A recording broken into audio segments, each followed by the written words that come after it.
পৌরসভার বর্জ্য থেকেই তৈরি হবে জৈব সার। শিবচরে নির্মিত হচ্ছে সমন্বিত বজ্র ব্যবস্থাপনা ইউনিট। পৌরসভার ময়লা আবর্জনা ফেলা হবে না খোলা জায়গায়, সব বর্জ্য আনা হবে এই আধুনিক সমন্বিত বজ্র ব্যবস্থাপনা ইউনিটে। এরপর প্রক্রিয়াজাত করে তৈরি হবে জৈব সার। মাদারীপুরের শিবচরে প্রথমবারের মতো প্রায় 12 কোটি টাকা ব্যয়ে নির্মাণ করা হয়েছে এই প্রকল্প।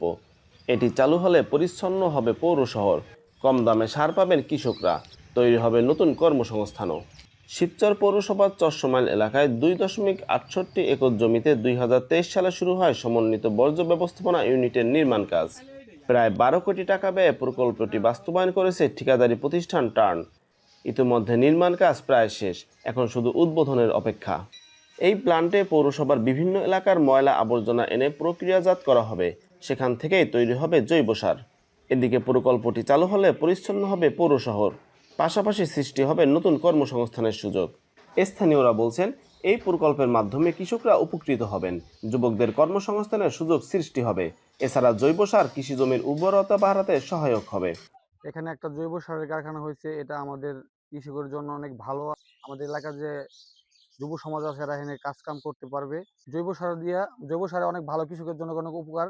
ঠিক আছে, জৈব সার আমাদের কৃষকের জন্য অনেক ভালো হবে। আগে তো পৌরসভার যে ময়লাগুলো ছিল সেগুলো দেখা গেছে এখানে ওখানে ফেলা হতো, এতে দেখা গেছে সাধারণ জনগণেরও অনেক রোগ বালাই হতো, শরীর শরীর অসুস্থ থাকতো। প্লাস এখন যদি দেখা গেছে এই প্রকল্পটা যদি বাস্তবায়ন হয়, সেক্ষেত্রে দেখা গেছে জনসাধারণের জন্য এটা ভালো হবে। আর দেখা যাচ্ছে এগুলোতে জৈব সার যদি হয় সেক্ষেত্রে এটা কাজও লাগাই ফেলতে পারতেছে, পরিবেশের কোনো ক্ষতি হইতেছে না, বরং আরো ভালো হইতেছে এটা।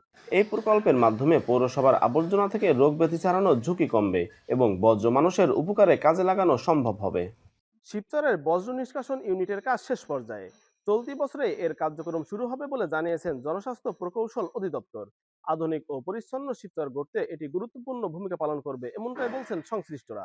গোলাম মাওলা, গণকণ্ঠ, শিবচর।